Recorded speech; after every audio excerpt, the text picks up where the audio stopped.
My fiancée gave my paper's first authorship to her junior. Shortly after I finished my paper, her junior posted an update online. Q1 ECI Paper A. Huge thanks to my senior Victoria for giving me first authorship. I immediately took a screenshot and sent it to my fiancée Victoria, who was his senior. What's this? The paper I slaved over and he dares to take first authorship without ever having met me? Victoria laughed it off. Julian needs a paper to get into the graduate program, you know. You're so brilliant academically you don't need this one. He's applying to work with your future supervisor. You should go put in a good word for him. Retract it, I replied coldly. Give me back the first authorship, or don't blame me for what comes next.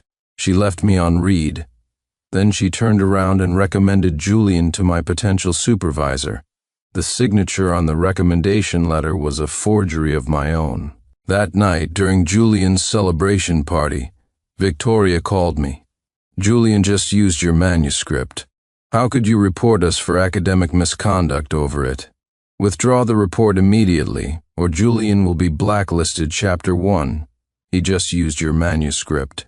Do you have to be so cruel to Jules? His GPA isn't high enough, but with one Q1 SCI paper, he can get into your research group. Why are you being so petty? Why must you go against your own junior? Seeing Victoria's fury, I was seething. He needs a Q1 SCI paper for grad school, but have you forgotten that I need this paper to apply for my PhD with Professor Reed? You've known for 5 years that I've wanted to study under her. What is the meaning of doing this to me now? Then just write another one. You're so brilliant, it's just a matter of spending a little more time. What's the big deal about giving one to your future junior? Victoria Quinn. I grabbed a vase and smashed it at her feet. Shards flew, scratching her arm. How dare you say that after 25 years as childhood sweethearts, we were at each other's throats for the first time. I built the experimental rig screw by screw, logged every single data point, ran every last simulation, and wrote every single word of that paper for 3 years, 1,095 days. I poured everything into this work, but that junior of yours couldn't even get the grades for grad school in those 3 years. And in the end, he gets to steal my results? On what grounds? Victoria took a deep breath.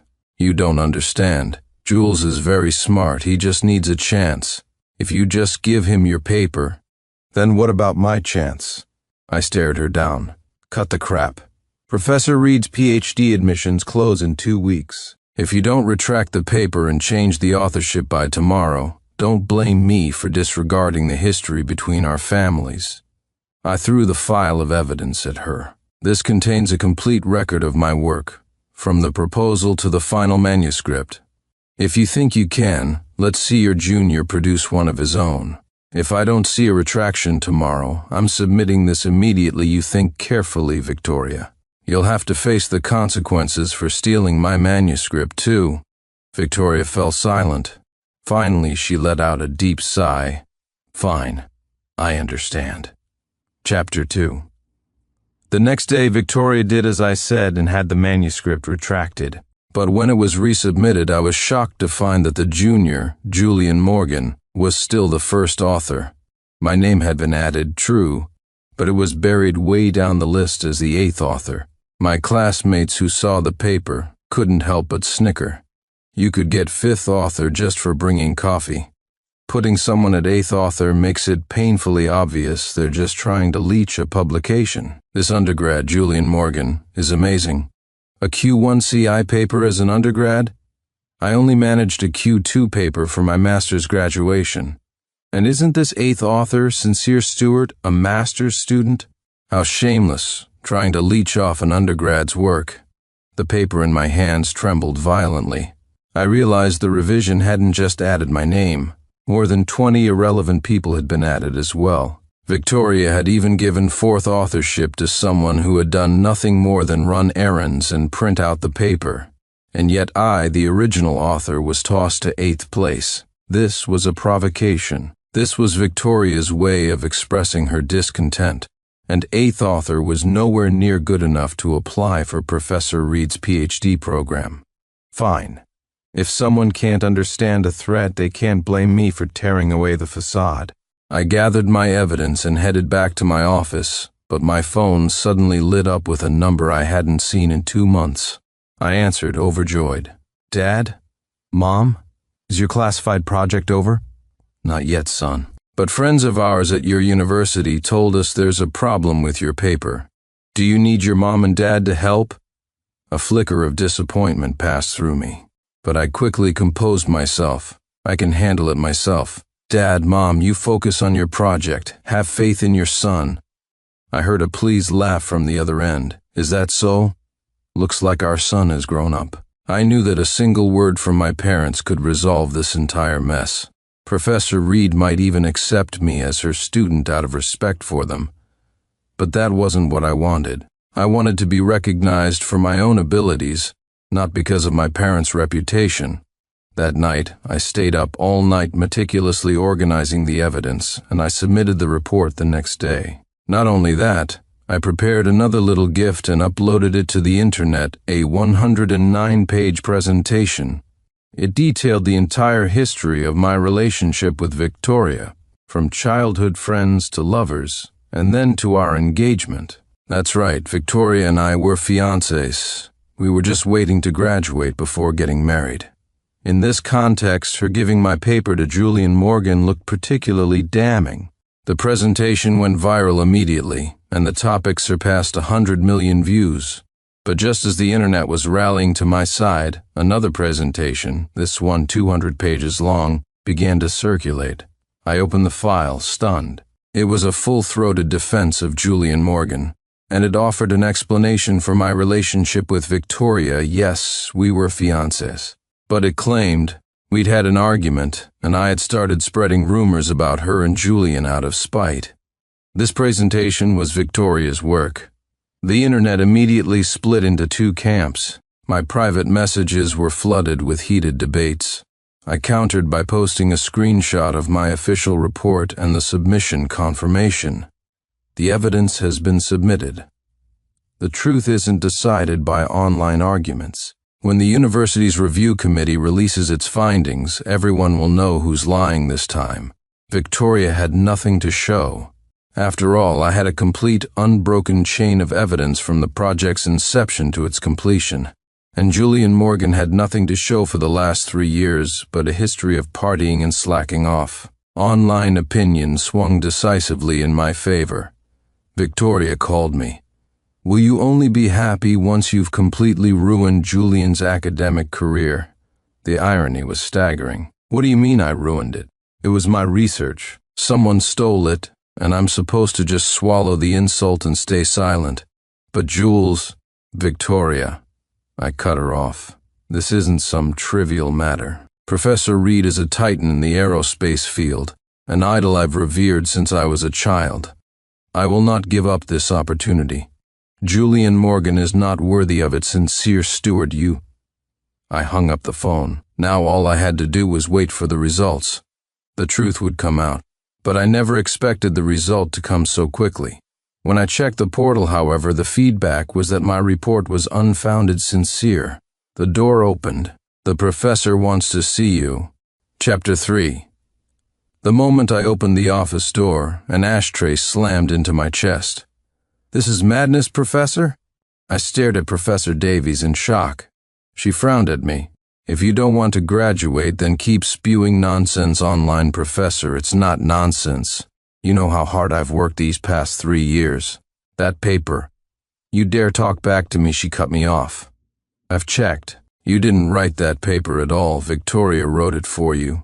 You've produced nothing for 3 years, coasting on your girlfriend's efforts to get this far. Now that she won't ghostwrite for you anymore, you've decided to resent a rising star, Professor. I looked at her, incredulous. From the proposal to the final draft, I reported my progress to you every single week. How could you possibly think Victoria wrote it? Vicky confessed. She said she and Jules gave you all the results for your weekly reports. She looked at me with a mix of pity and contempt. Sincere, oh, Sincere. You come from a poor background.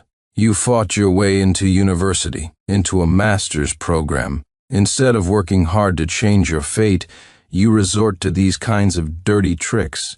I've already had those online rumors taken down. Now you go back and start a new research project. Produce something on your own merit, otherwise you can forget about continuing your studies. Kicked out of the office, I was in a daze. Start a new project from scratch. Wouldn't that take another 3 years? Professor Reed's final PhD admission window was about to close. How could I possibly produce anything in time? As I stood there in despair, a familiar voice drifted from the office. "Oh, Vicky, why didn't you tell me sooner that you knew academicians Charles and Eleanor Stewart? I've already had the online posts taken down, and I've spoken to the review board. I testified that Sincere was fabricating the story. You don't have to worry." "Charles and Eleanor Stewart?" I froze. "Aren't those my parents?" Victoria's voice was filled with pleasant surprise.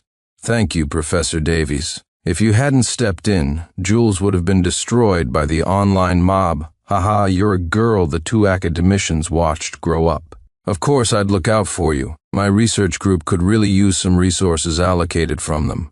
For that, Vicky, I'll have to trouble you," Victoria answered solemnly. "Don't worry, Professor Davies. I'll speak to my uncle and aunt." So that was it. My fists clenched. When I got home, I hesitated for a moment before calling my parents. "Dad, Mom, I can't solve this on my own anymore." Chapter 4. It wasn't long before Victoria called. "Sincere, there was a project under Uncle and Aunt's purview that was supposed to go to Professor Davies, but something's gone wrong and it's not being approved. Could you ask them about it?" I let out a sarcastic laugh. "No need to ask. They found out what you did. They've cut off all of Professor Davies's resources." "What did you say?" Her voice was thick with disbelief. "Sincere, I know you still misunderstand me, but don't let personal feelings get in the way of professional matters. Professor Davies is an expert in the aerospace field. There would be no mistake in giving her certain projects." "Victoria," I interrupted him, "there are countless experts like Professor Davies in this field. There's no project that must be given to her. Plenty of people are lining up to take it. Why should it be her? Since you were so willing to trade on my parents' reputation behind my back, didn't you have a backup plan?" "Sincere, you overheard." I didn't answer. "Sincere, let me explain, actually." I hung up the phone and blocked her number. Since she dared to challenge my bottom line again and again, she deserved to bear the consequences of her failure. As expected, Professor Davies grew restless. Victoria tried to reach me through several people, but I refused to see any of them. Helpless, she had no choice but to go back to her own parents. Our families had grown up in the same faculty housing complex.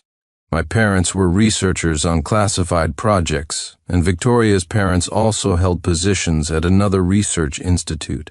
Still, a multi-million-dollar project was a heavy lift for them. I don't know what Victoria told her parents, Patrick and Catherine. I only know that they managed to secure a multi-million-dollar project for Professor Davies. That evening, Victoria found me. Sincere, I was wrong. She looked exhausted. I didn't have to ask to know. To fulfill her promise to Professor Davies, she must have been under immense strain. "You've certainly exhausted yourself for Julian Morgan, haven't you?" I sneered and turned to leave, but she quickly grabbed my wrist. "I didn't get that project for Julian, I did it for you." I froze. "I've already explained everything to Professor Davies. The paper has been corrected. You are the first author, and Julian's name is removed. Professor Davies spoke to the review board and said the previous slander against you was all a misunderstanding. I've posted a clarification as well." I quickly pulled out my phone. Sure enough, under the old posts about the dueling presentations, there was a new clarification from Victoria. She had taken all the blame on herself. I was a little surprised. "Why?" A pained expression crossed her face. "I thought you were just throwing a tantrum, but when you actually blocked and deleted me, and refused to even see me, I knew you were truly angry. I've regretted it every day since. I wanted to make up for my mistake." Her phone buzzed. The caller ID read Jules. Instantly, a notification for 99 unread messages popped up. "Senior, why did you remove my name? Is it just your name on it now?" Senior, why aren't you answering my calls? You were never like this before. Senior, if I did something wrong, I'll change for you.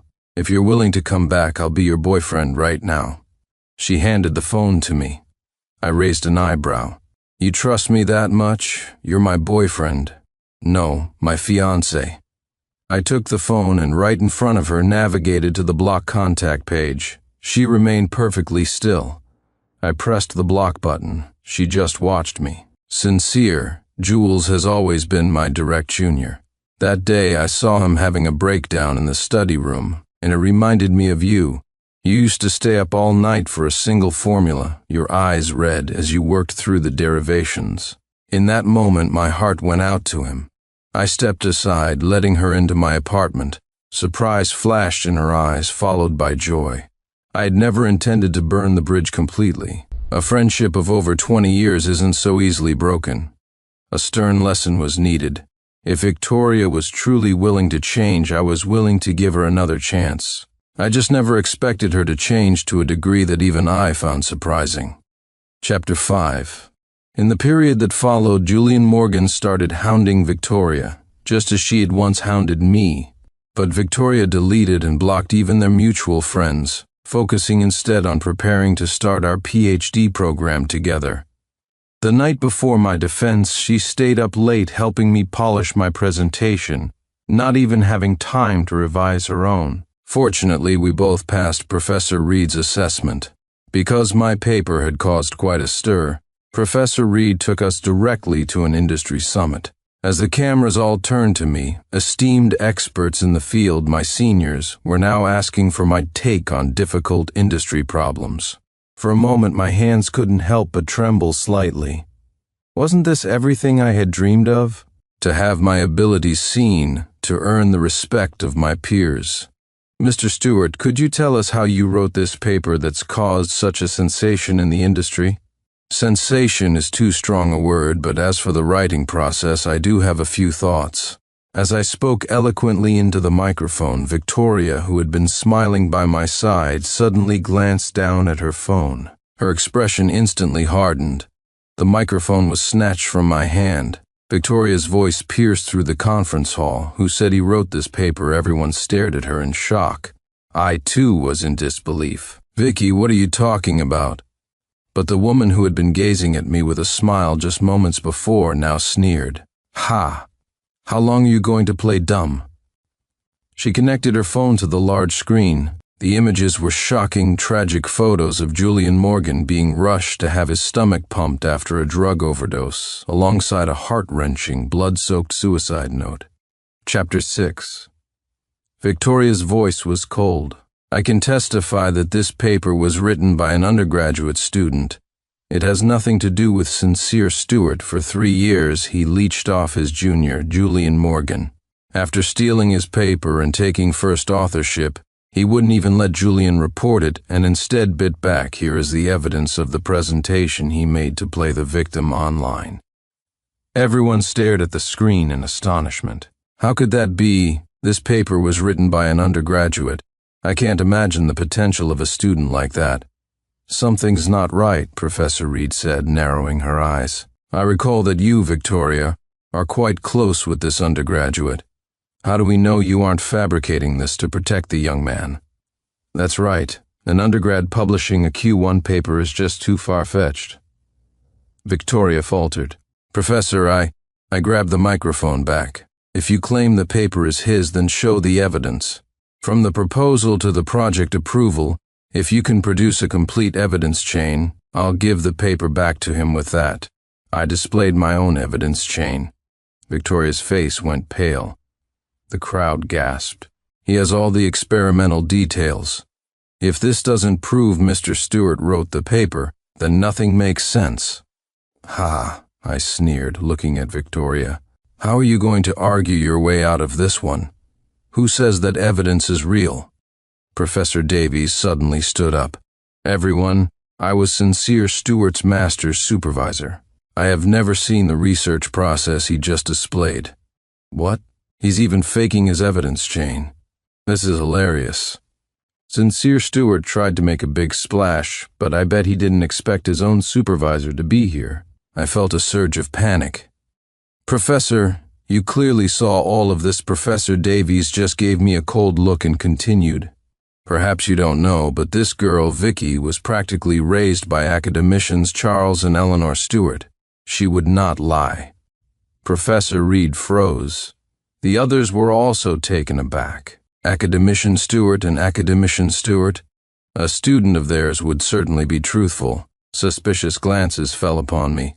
Even Professor Reed's gaze was now filled with doubt. "Sincere, did you really?" "No," I shouted desperately. "I wouldn't lie either. I was raised by them too. They're my parents." A wave of laughter echoed through the auditorium. "Seriously? Who does this guy think he is? Does he think he can just drop the names of those two academicians? If just saying it makes it true, then I'm their student too, heck. I'm their son. Ha ha." Professor Davies patted my shoulder. "Sincere, you come from a humble background. Just focus on the work in front of you. Don't get ahead of yourself trying to climb ladders you don't belong on." "Sincere?" Professor Reed sighed and shook her head. "If that's the case, I really cannot accept you as my student.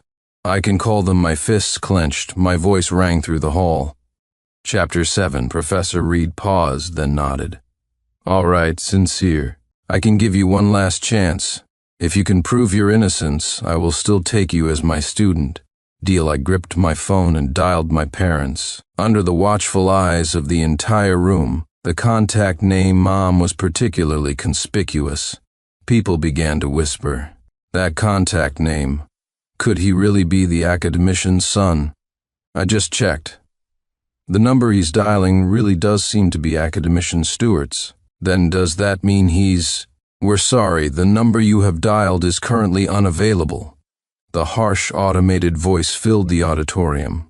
I quickly switched and called my father, but again no one answered. People in the crowd started exchanging uneasy looks. I tried a dozen more times. "Don't worry, everyone, they must be busy. I'll just try again." "That's enough, Sincere." Professor Reed pressed my phone down. "The truth is the truth. I expect my students to be honest with themselves and with their work. But it's clear that you do not meet my requirements. Professor Reed, Professor Reed." Victoria cut me off, holding up a childhood photo of herself with my parents. "I believe the truth is self-evident. As someone who grew up under the guidance of the two academicians, I am willing to stand by every word I've said." "Oh my God, it's a photo with the two academicians. She was photographed with them at such a young age. Miss Quinn must have an impressive background." Professor Davies smiled. "Indeed, she is the daughter of Professors Patrick and Catherine Quinn. Wow, both of them are leaders in the aerospace field. No wonder she knew the academicians at such a young age. Tisk, tisk. And then you have this other guy, really." All eyes were on me, stinging like daggers. "He's a disgrace to academia." I was pushed and shoved out of the conference hall. "Letting someone like him into our hall is just bad luck. We need better screening in the future." This student is never allowed back. A heavy rain had started to fall outside. I staggered and fell into the downpour, with nowhere to take shelter. I looked up. Victoria was standing a few feet away, holding an umbrella. I gritted my teeth. "Why?" Her voice was ice. I had already compromised and stopped contacting him. "Why did you have to keep tormenting Julian? What does that have to do with me?" I grabbed her by the collar, frantic. "If he wants to kill himself, if he wants to write a suicide note, that's his business. Can I control what he does?" Slap. A sharp blow struck my face. I stumbled over a stone and fell with a splash into a puddle, mud splattering all over me. I watched Jules grow, step by step. From his first year of university, he was such a lively, cheerful boy. He would never try to kill himself for no reason. The only possibility is that you humiliated him otherwise. He would never have written a suicide note in his life. Soaked in the cold rain, a chill ran through my entire body. "Is that your reason? You don't even suspect that he might be putting on a show for you? You're just convinced that I'm the one who tormented him? Jules isn't a two-faced person like you." She threw those words at me, turned and walked away, leaving me alone in the rain, a bitter, self-mocking laugh escaping my lips. My phone rang. I answered it. "Son, why did you call so many times?" "Mom and Dad just finished an experiment. Did something happen?" Tears mixed with the rain streaming down my face. I heard my own desolate voice.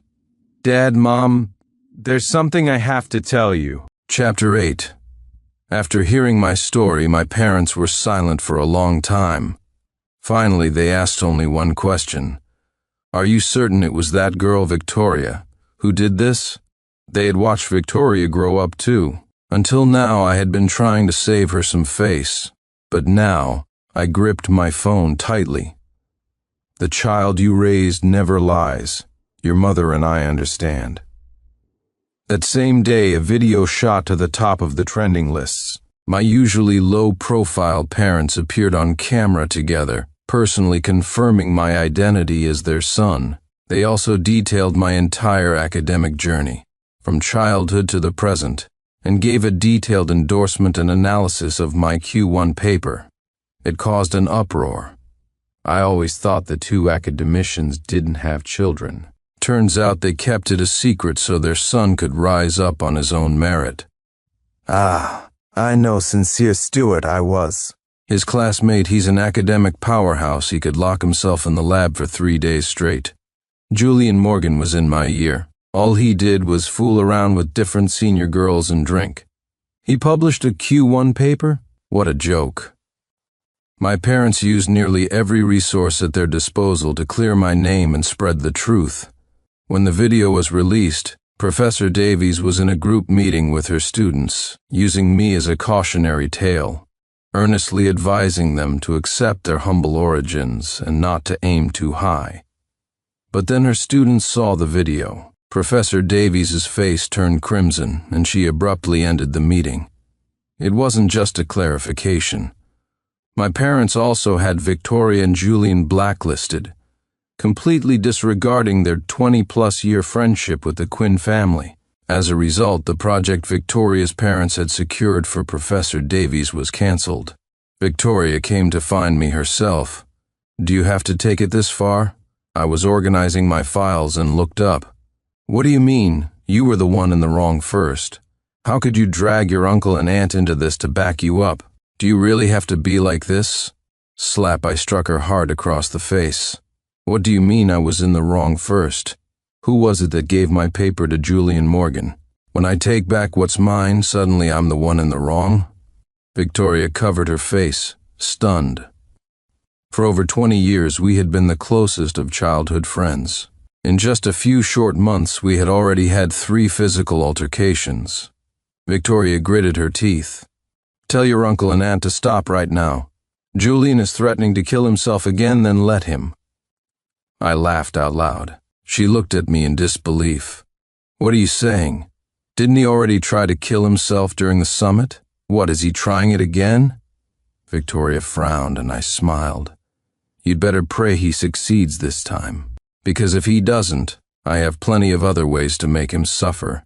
If he doesn't die this time, his life is only going to get harder." "Sincere Stewart," Victoria roared, "have you no humanity left? Right now, tell your uncle and aunt to stop or we are breaking up Clink." An engagement ring bounced off her face. It was the one we had placed on each other's hands when our families arranged our engagement.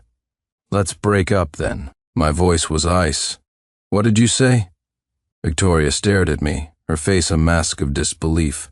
I thrust a list into her hands. "This is the list of dowry gifts the Quinn family provided for the engagement. Take a look. If there are no objections, sign and fingerprint it.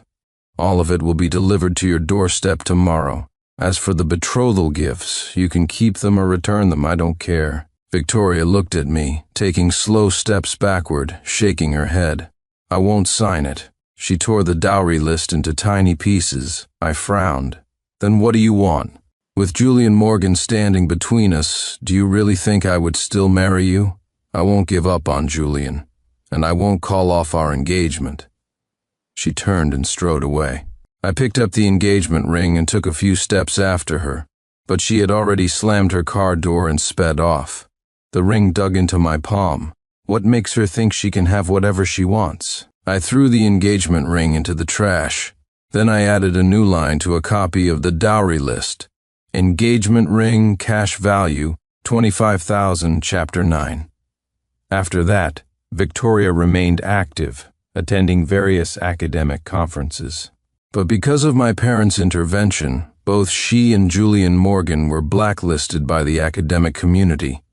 Even Professor Davies's position became precarious. I, on the other hand, had numerous academic titans extending olive branches to me after my parents cleared my name. In the end, however, I still chose Professor Reed. She was almost flattered. I misunderstood you so badly before, yet you're still willing to choose me. I just smiled. You were deceived by Professor Davies. The fault wasn't yours. You were willing to speak up for me when I was under attack from all sides. For that, I'm already deeply grateful. I've admired your integrity and academic prowess since I was a child.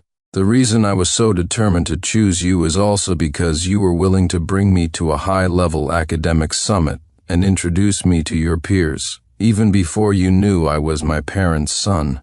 For that kindness, I will be eternally grateful. That day, I officially became her student. Meanwhile, I don't know what deal Victoria struck with Professor Davies, but in the end, Julian Morgan was admitted into Davies's research group as a special exception. I later found out that Victoria had pulled several all-nighters to help Professor Davies secure an overseas project, making up for her losses. The condition was that Davies had to help Julian fulfill his dream of getting a master's degree. I said nothing, but quietly forwarded the evidence of their past misconduct to the overseas partner. The next day, the partner backed out of the deal. The contract hadn't been formally signed, so all of Victoria's efforts went down the drain. After that, every time she applied for an overseas project, I would report them. Finally, with all her overseas options exhausted and her reputation in shambles domestically, she remembered her parents. In this regard, her parents had always been willing to be her safety net. Patrick and Catherine Quinn soon went to see my parents.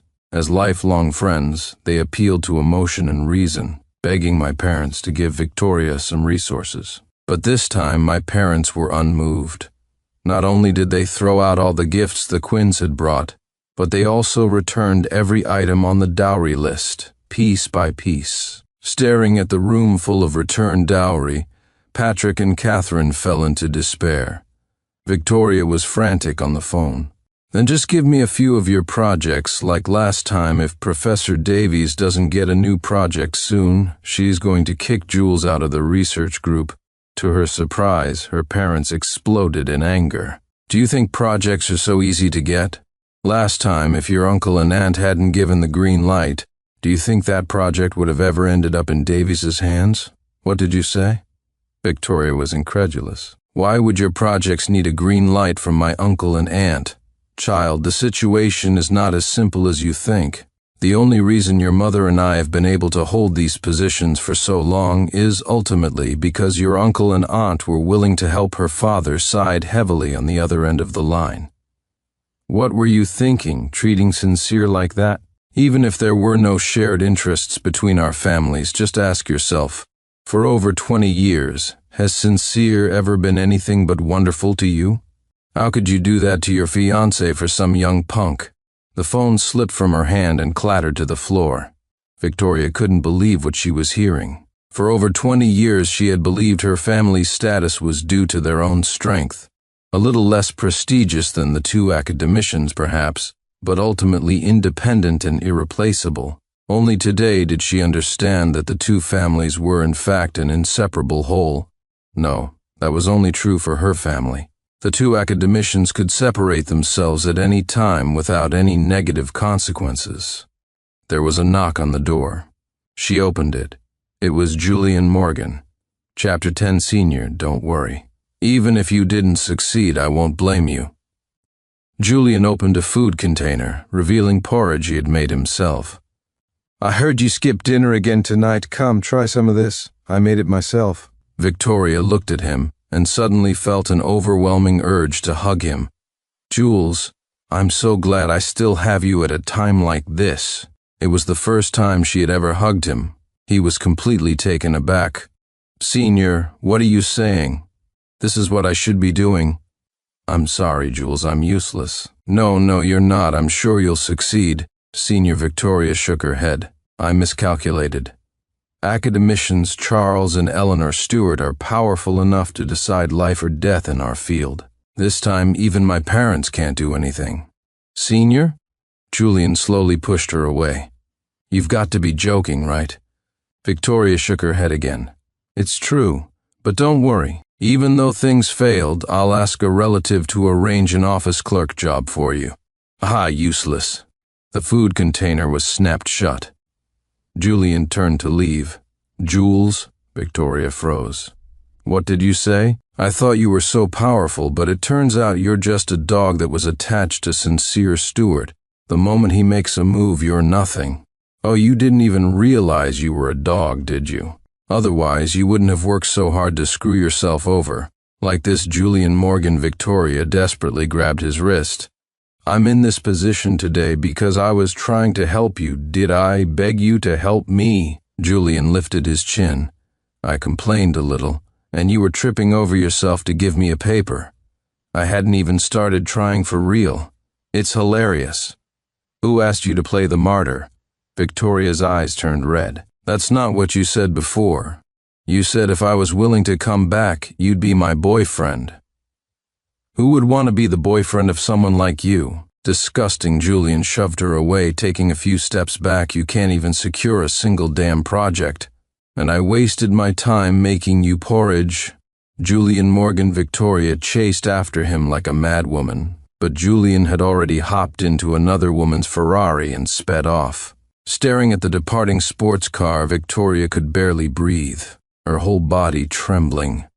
Even when he brought her porridge, pretending to care, he was being chauffeured by another woman. She looked down at her own trembling hands. If only Sincere were here right now. He always knew how to soothe her wounded heart. Chapter 11. While I was working day and night in Professor Reed's lab, my juniors would often tell me that the woman was back again looking for me. I would stand at the window and look down from a distance. Unsurprisingly, it was Victoria. Over that period, she had sent me countless meals, drinks, and little notes through intermediaries. They all ended up in the stomachs of my lab mates. As for trying to add me from different numbers, that was a daily occurrence. I blocked them all, one by one. Senior, she's been waiting out there for a month. Is this really okay? Ignore her. I turned and walked away. Tonight, the professor and I are flying to Europe for a year-long project. If she wants to, she can wait here for a year. I heard the laughter of my juniors behind me. That night, I left the country for a foreign land. For an entire year, I heard no news of Victoria. When the project was successfully completed, the professor and I returned in triumph. At the celebration banquet, my lab mates quietly started gossiping with me. You remember that really pretty girl who was always waiting for you downstairs? She's paralyzed, and in prison I was stunned. What happened? She waited for a few more months after you left before she finally found out you were long gone. But we all followed your instructions, Senior. Not a single one of us told her where you were. She couldn't find you anywhere and ended up having a violent meltdown downstairs, injuring someone. She was expelled immediately. Later, somehow, she found Julian Morgan. I heard that when she found him, he was in bed with another woman. Ha ha ha. That's right, the three of them started fighting right then and there. She stabbed Julian in the neck with a knife. He died on the spot. After she did it, she jumped off the building. But unfortunately for her, she survived. Now she's paralyzed from the waist down, confined to a bed. I hear she mutters your name every day, Senior. Ha ha, a shiver went down my spine. Let's hope not. Amidst the clinking glasses and celebration, these old stories were briefly mentioned and then forgotten. The rest of my life belonged only to me. The end. Chapter 1. All because her personal assistant had a drunken meltdown at our engagement party, sobbing and begging my fiancé not to marry me. She took off the engagement ring I just placed on her finger in front of everyone. She looked at me with a pleading, troubled expression. Sincere, if we continue with the ceremony, Ethan really won't be able to handle it. I swear as soon as I calm him down, we'll get married right away. Don't worry, she added. I only think of him as a brother. You'll always be the man I love most." I watched as she decisively tore off her veil and went to gently console her assistant, and I swallowed my pain and called off the engagement party. She would never know that I had made a pact with my family long ago. If I wasn't married in 3 days, I would have to accept an arranged marriage. Now it seemed it was time for us to end. The first time Ethan Lowe made a scene at the engagement party, begging my fiancée not to marry me, Victoria Vance's face fell, and she gave him a harsh dressing down. But as I was preparing to place the ring on her finger again, Ethan started sobbing once more. He smashed a wine bottle and pointed the jagged edge at his own neck, crying his heart out. "Victoria, if you marry Sincere Harrison, I'll kill myself right here in front of you this time." Victoria completely panicked. She no longer cared about defending my dignity by publicly scolding Ethan for his immaturity. Instead, she frantically pulled the ring from her hand, tossed it aside, and softly urged him not to be rash. Then she turned to me, her voice urgent. "Sincere, Ethan is extremely unstable right now. We have to stop the engagement immediately. I know this is unfair to you, my love, but our engagement is just being postponed. He could lose his life, rest assured, even if we cancel the engagement. You're the only man I'll ever love seeing my silence." She bit her lip and said bitterly, "The choice is yours. No matter what you choose, my vow to love you will never change." I looked at her pained, restrained expression and understood completely. Nominally, she was giving me a choice, but in reality, she had already made it for me. In that moment, I didn't feel sad, just a profound sense of desolation. Victoria and I had been in love for 6 years, and this wasn't the first or second time she had sided with her assistant, Ethan. I had been jealous before, argued with her, but every time, after gently placating me, Victoria would go out with Ethan again.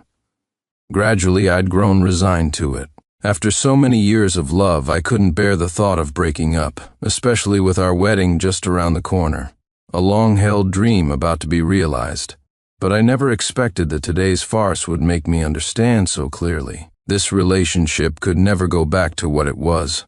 All right, let's cancel it then. After I spoke calmly, Victoria's eyes filled with tenderness and affection, but the words that came out of her mouth were apologetic. Then, the rest of the ceremony, she trailed off, but I understood. She wanted me to give the guests an explanation, and at the same time give Ethan a way to save face. If that's what she wanted, I would grant her wish. Ladies and gentlemen, today's engagement party is canceled. Thank you all for coming. You may leave now. I took the microphone and said this with a blank expression. As expected, Ethan put down the broken bottle, his emotions stabilizing. The guests, however, started pointing and whispering about me. One man even came up to me and sneered, "You're such a wimp. Someone's stealing your woman, and you're just letting it happen." I saw no point in arguing, so I said nothing. But Victoria couldn't stand it. She rushed over, shielding me protectively, and snapped at the man, "What do you know my Sincere is doing this because he loves me as long as I'm here. No one gets to bully him." Get out the guest, taken aback by her ferocity, muttered something and scurried away. A subtle bitterness welled up inside me. No one can bully Sincere, but the one bullying me is you. As the crowd slowly dispersed, Victoria softly reassured me, "Sincere, don't worry. I'll plan the next engagement party myself. I promise you won't be wronged again." I didn't respond. Just then, Ethan walked over, his head bowed in guilt. "Sincere, I'm so sorry. I was drunk and acting crazy. I'm sober now. Why don't you two continue with the engagement? I promise I won't cause any more trouble, really." He looked at me earnestly, his dark, bright eyes shining with sincerity. If he hadn't waited until every single guest was gone to say this, I might have actually believed him. Victoria frowned at him, admonishing him with displeasure. "You may be sober, but you also brought the engagement party to a crashing halt. Ethan, I have to say, you were incredibly thoughtless this time. You've caused Sincere a lot of trouble. Sincere is my man, your future brother-in-law. Aren't you going to apologize to him properly?" Ethan lowered his head pitifully and mumbled a weak apology to me, then looked up at her. "Miss Vance, you promised you'd go to the spa with me. I've already bought the tickets. Can you come with me later?" As he spoke, he glanced timidly at me. "If Sincere doesn't agree, then forget it." Seeing his humble demeanor, a soft, compassionate look appeared on Victoria's face. She paused, then turned to me and gently suggested, "Sincere, why don't the three of us go together?" Before I could answer, Ethan spoke up again, his voice weak. "I'm sorry, Sincere, but they're tickets for two, and they're sold out. Why don't you and Miss Vance go? I'll just stay behind." At that moment, Victoria was trapped in a dilemma, completely unable to bring herself to say she'd leave Ethan behind. I vaguely remembered that Victoria hated places like spas. I'd invited her once, and she'd said she thought they were unclean. But now, for Ethan's sake, she was showing a great deal of interest. Realizing this, I spoke the words she couldn't. "You two go. I'm going home to rest." With that, I walked out of the hotel by myself. Victoria shot me a guilty look and hurried to catch up. She made several half-hearted gestures as if to say she wouldn't go, but she couldn't bring herself to say the words. We reached the parking lot in front of the hotel. We had come in one car. Ethan had mentioned the spa was about 20 miles away, and they would need to drive. Snow had already begun to fall. I offered them the car and decided to walk home. It was a little over a mile, not far, but not exactly close either. Victoria watched my solitary figure retreat, her eyes filled with even more heartache. A few seconds later, she suddenly ran to catch up to me. She instinctively reached for my hand and exclaimed, "Sincere, your hands are so cold." She quickly took off her scarf and gloves and, without asking, put them on me. She leaned in close and whispered gently in my ear, "Sincere, don't overthink things. I'll arrange our wedding very soon." Her gaze was as soft as water. I didn't answer, just nodded and walked away. The snow was falling heavily, landing in my hair and bringing a touch of cold. Just then, my phone rang. "Sincere, your engagement to Victoria Vance has been cancelled. As per our agreement, in 3 days, you are to return and accept the family's arranged marriage." I was the heir to the powerful Harrison family of Jinghai. To avoid an arranged marriage, I had moved to Qingzhou to make it on my own. Later, I met Victoria by chance. We got to know each other and fell in love. When my family found out, they used their power to try and force me back. I refused adamantly, so we made a pact. If I didn't get married within 3 years, I had to return and accept the arranged marriage. I used to think that marriage was just a casual formality for my relationship with Victoria, but now, reality had slapped me hard in the face. After agreeing to the marriage, I walked home. The winter was truly cold. Even with the scarf and gloves Victoria had given me, my body was still shivering. As if on cue, Victoria sent me a message.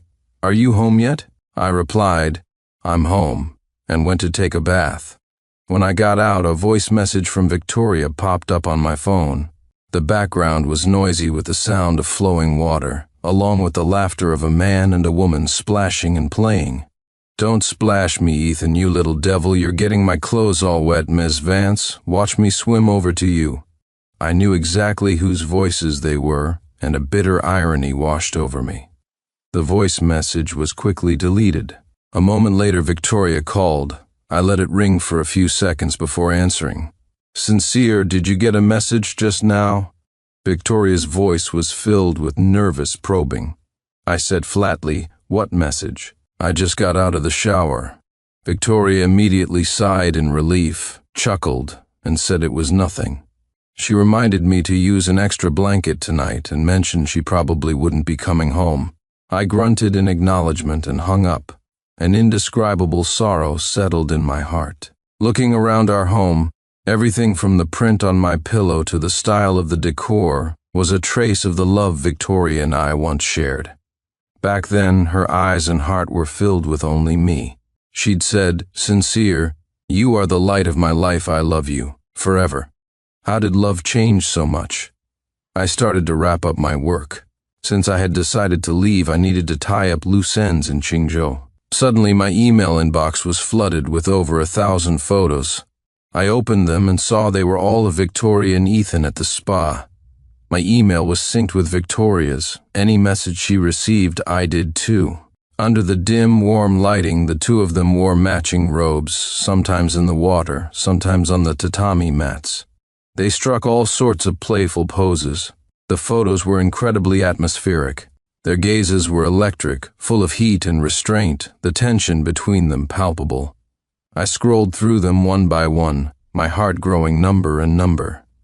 The next morning I was woken up by a call from Victoria. She immediately launched into an anxious explanation. "Sincere, you saw those photos, didn't you? Ethan and I were just playing around, please don't misunderstand," Victoria explained frantically, begging me not to overthink it. "Sincere, if you're angry, you can yell at me. I know I was completely out of line with Ethan this time. I'm sorry, it will never happen again. Please don't keep your anger bottled up, okay? I'm begging you, Sincere." My silence made her more and more flustered. Finally, I spoke. "It's fine." Victoria didn't believe me. She was so agitated that her voice broke into a sob. "Sincere, I know you must be hurting terribly. Wait for me. I'm packing up and coming home to see you right now. I'll explain everything in person. Sincere, please don't feel wronged." She hung up in a hurry, apparently on her way back. I glanced at the time. It was just after 7.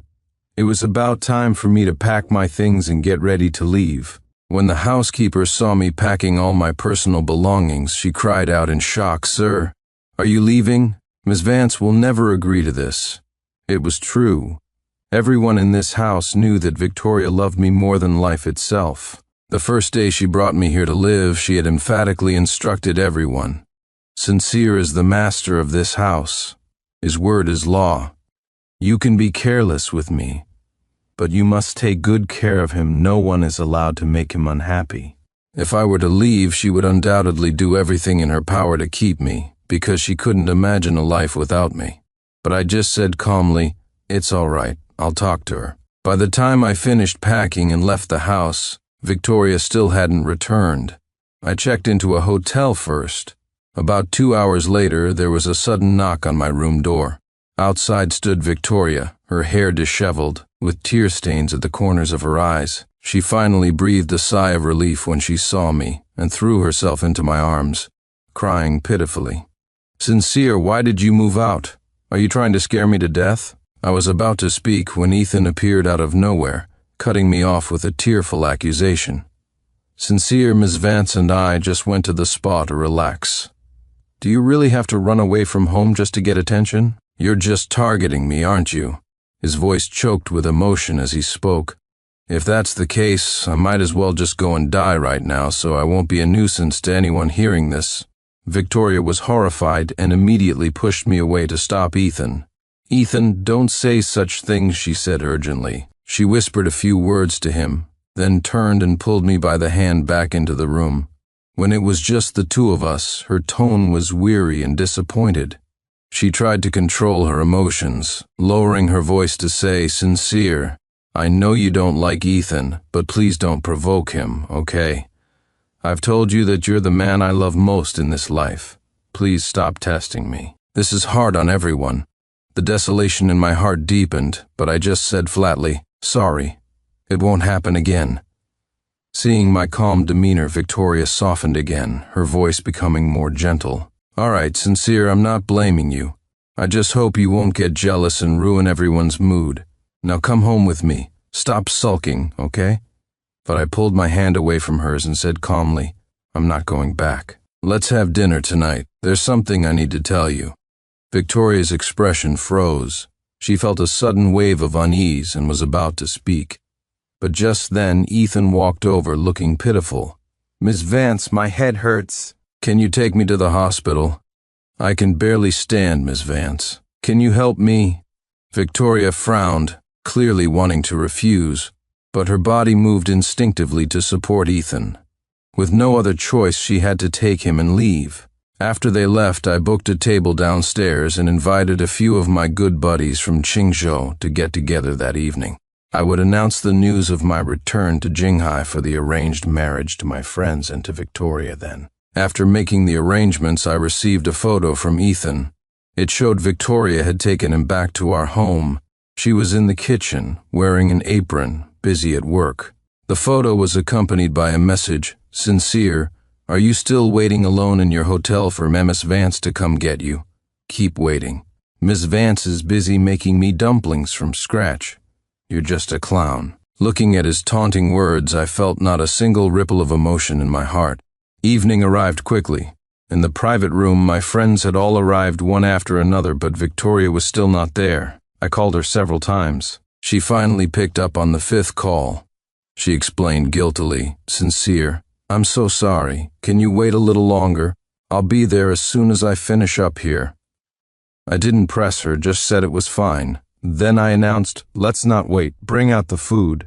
When my friends learned that I was going home for an arranged marriage, they were all stunned, but they didn't ask any questions. After offering their congratulations, someone brought up whether I should tell Victoria, since we had been together for so many years and were known in our circle for being deeply in love. Just as I was hesitating, the door to the private room opened, and Victoria walked in, fashionably late, with Ethan in tow. At the sight of Ethan, everyone's expression changed. Even I hadn't expected her to be so attached to Ethan that she brought him everywhere. "Sincere, I'm so sorry I'm late. I didn't know you had invited so many friends. How about this? I'll drink 3 glasses as an apology to everyone." Victoria linked her arm through mine gently, and without hesitation, poured 3 glasses of wine and downed them all. Just then, Ethan chimed in with a passive-aggressive tone. "Sincere, you've invited so many good friends to this dinner. Could it be that you're preparing some kind of surprise for Miss Vance?" Sigh, if I had known, I wouldn't have come. I hate being a third wheel and making you unhappy. His manipulative, two-faced tone made everyone in the room frown. Even Victoria found it inappropriate and shot him a look of displeasure. "Ethan, watch your mouth." Ethan stuck out his tongue and lowered his head, looking wronged. Watching the two of them interact as if no one else was there, wearing matching couples' watches and exuding the scent of the same perfume, I knew with absolute clarity that the woman who had once loved me so deeply was gone forever. At this point, Victoria couldn't help but ask me, "By the way, Sincere, you said you had something to tell me. What is it? It's not a proposal, is it?" Her expression was a mix of shyness and joy, but also a hint of difficulty. She leaned close to my ear and whispered, "Sincere, let's hold off on the proposal. Ethan is still here, it's not really appropriate. Let's wait until next time." At that moment, one of my buddies at the side couldn't take it anymore and chimed in coolly. "Miss Vance, you've misunderstood. Sincere isn't planning to propose to you. He's here to inform you that he's going home for an arranged marriage." For a moment, everyone stared at Victoria with complicated expressions. The smile on Victoria's face froze. She stared at the others in disbelief, then turned to me. "Arranged marriage? What arranged marriage?" Her voice trembled as she tried her best to ask me in a gentle tone, "Say something sincere. What are they talking about? I don't understand." I knew she was panicking. I took a deep breath and said calmly, "Victoria, I'm going back to marry the fiancé my family arranged for me. Let's break up." Chapter 2. Victoria's heart jolted. She stared at me in disbelief, her eyes immediately turning red. What did you say? I didn't hear you clearly. Say it again." Her voice was trembling uncontrollably. I repeated flatly, "Let's break up. After all these years, I don't think we're right for each other. After this meal, let's end it." As the words fell, tears were already welling up in Victoria's eyes. She sobbed, "No, Sincere, don't joke with me like this. Are you saying these things because you're hurt that I didn't go through with the engagement party yesterday? I'm sorry, I'm so sorry. I truly know I was wrong. I will never ever do that again. Please take back what you just said, please. I'm begging you." I shook my head. "Victoria, I'm serious. This glass is a toast to our 6 years of love." I poured a glass of wine and drank it in one go. Our eyes met. Tears streamed down Victoria's face. Just then, Ethan, who was standing nearby, couldn't help but speak up. "Sincere, you can't be serious, can you? You're really willing to break up with Victoria? How could you do this? Is it because we went to the spa yesterday? You can't be so petty. Victoria, don't cry, I'll talk to him." "Shut up," Victoria's sharp voice cut Ethan off abruptly. Her lips trembling, she gave me a resolute look, then turned and stormed out of the private room. Normally I would have chased after her without a second thought, trying every way possible to console her. And if I wanted to, we could reconcile at any moment, because Victoria could never bear to be angry or argue with me. But now my feet felt as if they were nailed to the floor, and I didn't move an inch.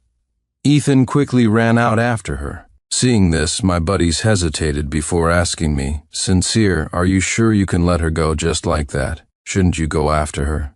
I didn't answer, but in my heart I was asking myself the same question. Could I let her go? Ever since I met Victoria, I had always considered myself a happy man. We both believed in a unique, true love, and our views on romance were perfectly aligned. We vowed to see each other as our one true love and to never betray one another. But Victoria had changed. Even if I believed she still loved me now, if it wasn't an exclusive love, I would rather not have it at all. That night I drank a lot, celebrating my return to single life and at the same time burying my naive and laughable belief in true love. When I left the hotel's private room, I refused my friend's offers to accompany me and went for a walk alone to clear my head. My steps were unsteady and I nearly fell, but a woman with a light, fresh scent suddenly appeared and caught me. Her voice was pleasant and melodic. "Are you all right?" Chapter 6. I looked up, subconsciously thinking it was Victoria, but I quickly realized I had never seen this person before, yet she felt very familiar. "Hello, my name is Isabel Sterling, your fiancée and the person you're in an arranged marriage with." In that moment I understood who she was. Isabel Sterling helped me to a bench by the roadside. She studied me and asked curiously, "If breaking up is so painful, why do it? No one is forcing you into this marriage." It was true. My family had already made concessions for Victoria and me, yet I still chose to give up on love. Why? Perhaps it was because I don't want to be in pain anymore. A relationship that had soured could never go back to the way it was. I don't know how I made it back to the hotel, only that when I woke up, it was the next morning. Someone was knocking on the door. When I opened it, I saw Victoria. Her eyes were red and swollen, and her beautiful face was slightly puffy. "Sincere," she spoke, her voice incredibly hoarse. She had clearly been crying all night. I didn't say anything. Victoria's voice broke as she called my name again. "Let's not break up, okay? I'm begging you, don't leave me. I can't live without you." Tears streamed down from the corners of her eyes, her voice filled with sorrow and pain. "Nothing happened between Ethan and me. I swear if you agree I'll fire him and make sure he never shows his face in Qingzhou again." Just as she finished speaking, Ethan popped up again, looking anxious. Victoria, are you really getting rid of me? I'll die without you. Please don't fire me, I'm begging you." "Victoria, Sincere must be joking with you, testing you. He doesn't really want to break up, he just wants to get rid of me." "Sincere, you're so cruel, you—" Slap. Victoria's hand struck Ethan across the face, cutting him off and leaving him stunned. She looked as if she had reached her breaking point. She raged at Ethan. "Didn't I tell you yesterday not to follow me anymore? Ethan, are you incapable of understanding plain English? How many times have I told you, Sincere is the man I love most? You're nothing but a lapdog. Where are your manners? Did a dog eat your sense of boundaries?" She berated him fiercely, her emotions fluctuating wildly. Ethan's face turned pale, then red. He couldn't understand how Victoria, who was usually so tolerant of him, could suddenly change her tune. And even hit him? After a few seconds, he shot me a hateful glare, his eyes burning with jealousy. "Sincere, come home with me. Let's not talk about the past anymore. I won't let an insignificant clown like Ethan bother you ever again. Tomorrow, we'll get married tomorrow, okay?" Victoria looked at me humbly, pleading incessantly. Before I could answer, Ethan, as if triggered, began muttering non-stop. "You're going to marry Sincere Harrison? Victoria, you can't marry him. I love you, I love you. Are you going to force me to kill myself? Fine. I'll die for you both to see Victoria. I love you," with a blood-curdling scream. Ethan actually slammed his head into the wall. Blood spurted out, splattering across the surface. Chapter 7. I was stunned by the scene. When I came to my senses, I immediately dialed for an ambulance. Victoria was even more terrified. She rushed over and cradled Ethan as he lay in a pool of his own blood, screaming his name. "Ethan, Ethan, how could you be so foolish? How could you be so foolish?" Lying in her arms, Ethan's tears mixed with his blood as he said weakly, "Victoria, I don't want to see you sad. I love you so much, so much." Victoria's tears fell even faster. Soon the ambulance arrived and Victoria went with Ethan in it. From beginning to end, she didn't say another word to me. It wasn't until the afternoon that Victoria sent me a text, letting me know that Ethan's life was not in danger. Then she started trying to win me back. "Sincere, you've been upset for a while now. You should have calmed down, right?" I never realized Ethan's feelings for me ran so deep, but don't worry, I only see him as a brother. I won't accept them. She sent several messages, none of which I replied to. Half an hour later, I suddenly received a money transfer through my messaging app for $10,000. "Sincere, take the money. Consider it compensation for me not being with you these last couple of days. Please just forgive me this once. Buy whatever you want. Don't worry about saving my money." I immediately declined the transfer. That afternoon, I had a meal scheduled with my fiancée, Isabel Sterling. This was also at my family's request. At the restaurant, Isabel didn't talk about feelings. She got straight to the point, discussing the business dealings and mutual interests between our two families. In the end, we agreed to act as a normal married couple. We wouldn't expect love, but we would be required to give each other face in public and not mess around on the side. Having reached an agreement, we went to City Hall to get our marriage license. I don't like to drag things out. Since I had chosen an arranged marriage, it didn't matter who it was with. Sincere, suddenly, Victoria's voice came from behind me. She was running towards me in high heels. Her eyes swept over Isabel and me, her face turning incredibly ugly. "Who is she? What are you doing here?" Isabel introduced herself calmly. "Hello, I am Mr. Sincere Harrison's fiancée, Isabel Sterling. We are here to get our marriage license." "Marriage license? Marriage license?" Victoria repeated the words in disbelief, her gaze fixed on me. "Sincere Harrison, are you really going to dump me? We were together for 6 years. 6 years, and all this time, it was the first time Victoria had ever yelled at me. She kept questioning me, but I remained silent. What was there to say? The truth was right in front of us. "Sincere Harrison, why don't you love me anymore? Why? Just because of the engagement party, you're throwing me away. Don't you think you're being too cruel?" Victoria pushed at my arm, her eyes red and puffy, tears streaming down her face. She looked just like a deeply devoted woman who had been betrayed. It would be a lie to say I felt nothing, but at the same time, I felt a deep sense of helplessness. It was no use. If it wasn't a love that was exclusive and unchanging, I would rather not have it. "Let's go get the license." I walked past Victoria, took Isabel's hand and went into the hall. When we came out a short while later with the red marriage certificate, Victoria was gone. It was better this way. The burden on my heart felt lighter. That evening I saw Victoria's post on her social media feed. An hour after I got my license, she had dragged Ethan to get a marriage certificate of their own. She even made a public announcement. "Here's to the rest of our lives." Chapter 8. Many of our mutual friends were in an uproar. People started messaging me, demanding to know what was going on. "Sincere, did you and Victoria really break up? You two can't be serious, right? It's gotten this bad. Victoria loves you so much. What did you do to hurt her?" I offered no explanation, only saying that our fate had run its course. Lying alone in my hotel room, my mind drifted back to the past, to memories of Victoria and me. I met her at a barbecue stall. I was waiting for my food when two drunkards started making a scene, flipping over the table where Victoria and her friend were sitting and making rude comments.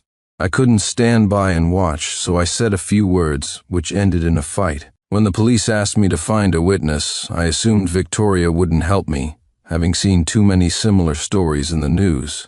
But to my surprise, not only did she testify for me at the station, she also added me on a messaging app and took care of me for a month. During that time, we ate together, drank together, and gradually fell for each other. Back then, Victoria seemed small and frail, but she had a heroic spirit that I found captivating. She would always stare at me with adoring eyes, saying how handsome I was and how lucky the woman who married me would be. But after Ethan appeared, her heart began to change. 6 years. In 6 years, a person can completely transform into someone else. 3 days later, I had settled everything and flown back to Jinghai. With my family handling the arrangements, the wedding was held soon after. The Harrison and Sterling families were prominent in Jinghai, and the wedding was a major event. At the ceremony, just as I had placed the ring on Isabel's finger, a wine glass suddenly shattered at my feet. Crash! Everyone's expression changed. I turned my head and saw Victoria standing up from the guest section. Her eyes were glistening with tears as she stared at me, her face deathly pale. She spoke, word by word. "Sincere Harrison, why? Why did you betray our vow of one love for a lifetime?" Everyone in the hall was looking at me. I looked at her quietly. "Because you were the one who stopped loving first." Tears welled up in Victoria's eyes again. She bit her lip, her gaze filled with hurt and resentment. Then she turned and left. After the wedding, Isabel and I maintained a respectful distance, not interfering in each other's lives, and our cohabitation was pleasant enough. Later, I heard that Victoria and Ethan had gotten married. They didn't invite me or any other friends, just had a quiet meal with their families. Our next encounter was 3 years later. I was in Qingzhou on a business trip and had to deliver some documents to the building where Victoria worked. We happened to get into the same elevator. It was just the two of us inside. The atmosphere was silent. "Are you doing well, Sincere?" she finally asked. Her tone was calm yet full of gentle affection. "I'm doing well," I replied. Two people who were once so close they could talk about anything had now reached a point of silent awkwardness. Soon the elevator reached my floor. I stepped out first, but Victoria followed me and said quickly, "The old place. I'll wait for you at noon." The old place was the restaurant where I used to often pick Victoria up for dinner after work. I didn't know what she wanted to talk to me about. After some hesitation, I went. When I arrived, Victoria was already there. She had ordered a table full of my favorite dishes. I realized she still remembered what I liked to eat. "Sincere, over these years, have you ever thought of me?" I looked at her in silence for a long moment before saying, "It's all in the past." Victoria shook her head, her gaze fixed on me. "No, it's not in the past." She gave a slight, sad smile and suddenly raised her hand, showing me her ring finger. She was wearing a ring. Chapter 9. I was confused. "Have you forgotten?" Her smile was tragic and a little self-deprecating. "It's our engagement ring. When Ethan was having his meltdown, I threw away the ring you had just put on my finger to placate him. I looked for it for a long, long time afterward. The moment you put it on my finger, you still loved me, didn't you?" I didn't answer. She smiled bitterly. "Sincere, don't you think I'm a pathetic person? The one I love is you, yet I just couldn't say no to Ethan. I knew it would hurt you, but I did it anyway. I couldn't bear the thought of you leaving, yet I kept testing you." As Victoria spoke, her voice grew quieter. She fell silent for a long time, then looked at me again. Her gaze was gentle and full of longing. "If heaven gave me another chance, I would never let myself lose you." As time wore on, the last traces of emotion I had for Victoria had slowly faded away. Looking at the woman across from me, I felt only a sense of strangeness and a quiet sigh. "What happened with you and Ethan?" I deliberately changed the subject. Victoria just smiled and shook her head. It was what it was. We divorced at the end of last year. He can't compare to you in any way. When things get tough, his only moves are throwing tantrums and threatening to hurt himself. I used to think it was because he was young and inexperienced, but later I realized that's just who he is. I don't know how I got so infatuated with him back then that I didn't even notice you were leaving me. Over the course of the meal, Victoria said a lot, mostly reminiscing about our past, but she seemed to have come to terms with it. She didn't try to cling to me. There was only a deep, profound regret. After we parted ways, I quickly returned to Jinghai and continued with my life. Isabel was a strong-willed career woman. For 3 years, she never concerned herself with anything outside of work. Yet she gave me the warmth of a home. Sincere, can you peel these potatoes for me? Sincere, come help me roll up my sleeves. Sincere. With each call of my name, our relationship slowly grew into that of a family. My memory of Victoria became increasingly faint, as if she were a person from a past life. 2 years later, Isabel and I had our first child. He was born into the loving embrace of both the Harrison and Sterling families. On the day of his 1-month celebration, the first snow of the season was falling. After the banquet ended, I went outside for some fresh air, having had quite a bit to drink. The snow was falling in thick, swirling flakes. There I saw a familiar figure. It was Victoria, whom I hadn't seen in a very, very long time. She was wrapped in that same scarf from years ago, wearing those same gloves. The tip of her nose was red from the cold, and her eyes were fixed on me. She walked towards me, step by step, and greeted me first. Sincere, are you doing well? I don't know why, but I was really missing you today, so I got on a plane to come see you. I happened to find out your family was having a 1-month celebration. Congratulations, Sincere. Seeing you happy, I can finally be at ease. This is a welcome gift for the baby. Victoria took a small golden lock from her pocket and placed it in my hand. I said thank you, and we stood there in silence. Let's take a walk. We walked without an umbrella, letting the drifting snowflakes fall all around us. Neither of us spoke. By the time we walked back to my villa, our hair was white with snow. Victoria suddenly stopped and looked at me intently. I guess we did get to grow old together, in a way. Chapter 10 what? I didn't hear her clearly. She shook her head and smiled. Goodbye, Sincere. I wish you happiness. I have to go now. Victoria turned and walked away, slowly fading out of my world. In that moment, I felt a broken corner of my heart being filled by something, but alas, it was too late. In the end, Victoria never managed to walk out of that past love. 5 years later, I suddenly received news that Victoria had passed away. After the baby celebration, she had moved abroad for her career. This year, on a flight back to the country, she was killed in a plane crash. Her will had been written long ago. The beneficiary was my name, and she had left me a letter. Sincere, are you well? I miss you again, and I couldn't help but pick up a pen to write this letter. If you're reading this, I am probably already gone. I'm so happy to have known you in this life, and I so deeply regret that I couldn't walk with you to the end. In this life, I hope you are happy. In the next life, let's start over, okay? Her letter was short. I could tell from the handwriting that she had paused many times. She had also left me that old house. She had no other relatives in this world. When I went to the house, I discovered that everything inside was exactly as I had left it. Only then did I finally understand. Because of one mistake, she had trapped herself for the rest of her life. On the day I finished the handover procedures and left Xingzhou, it was snowing again. In a daze, I thought I heard a voice by my ear. Sincere, are you doing well? I answered silently in my heart, I'm doing very well. I hope that in the next life neither of us will have any regrets. The end.